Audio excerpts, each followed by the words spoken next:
Hi friends, welcome to my channel. ఈరోజు recipe గోధుమ రవ్వ ఉప్మా. తయారీ విధానం ఒకసారి చూద్దాం. గ్యాస్ మీద కళాయి పెట్టి 1 గ్లాస్ గోధుమ రవ్వ తీసుకుందాం. తరువాత రెడ్ కలర్ వచ్చే వరకు వేయించుకోవాలి. తర్వాత ఒక బౌల్లోకి తీసుకుందాం. ముందుగా క్యారెట్, 2 బీన్స్, టమోటా, ఒక ఆనియన్, కరివేపాకు కట్ చేసి పెట్టుకుందాం. తరువాత గ్యాస్ మీద కళాయి పెట్టి 3 టేబుల్ స్పూన్ ఆయిల్ వేసుకుందాం. 1 టేబుల్ స్పూన్ ఆవాలు, 1/2 టేబుల్ స్పూన్ జీలకర్ర, 1 టేబుల్ స్పూన్ మినపప్పు, శనగపప్పు 1 టేబుల్ స్పూన్ వేసుకుందాం. 2 టేబుల్ స్పూన్ పల్లీలు వేసుకుందాం.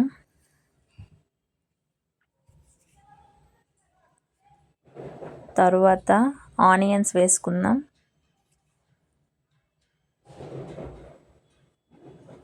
టమాటాలు వేసుకుందాం.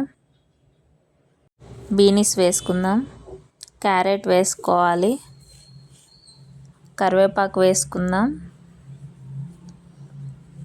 ఏ వెజిటేబుల్ అయినా వేసుకోవచ్చు, మీ ఇష్టం. తరువాత పచ్చిమిర్చి 2, ఎండుమిరపకాయలు 2 వేసుకుందాం. 2 నిమిషాలు వేయించుకున్న తర్వాత 1 గ్లాస్ గోధుమ రవ్వకి 2 గ్లాస్ వాటర్ వేసుకుందాం. తగినంత ఉప్పు వేసుకుందాం. తరువాత బాగా ఒకసారి కలుపుకోవాలి. మూత పెట్టి 10 నిమిషాలు బాయిల్ చేసుకుందాం. వాటర్ బాయిల్ అయింది. ముందుగా వేయించిన గోధుమ రవ్వను వేసుకుందాం. తరువాత ఒకసారి బాగా కలుపుకోవాలి. 10 నిమిషాలు ఉడికించుకుందాం. చాలా టేస్ట్గా ఉంటుంది. ఒకసారి మీరు కూడా తప్పకుండా ట్రై చేయండి. దగ్గరగా వచ్చింది. ఇప్పుడు 10 నిమిషాలు సిమ్లో పెట్టుకుందాం. తర్వాత పొడి పొడిగా వచ్చేస్తుంది. ఇది చట్నీలోకి, కారంలోకి చాలా చాలా టేస్ట్గా ఉంటుంది. మీరు కూడా తప్పకుండా ట్రై చేస్తారని అనుకుంటున్నాను.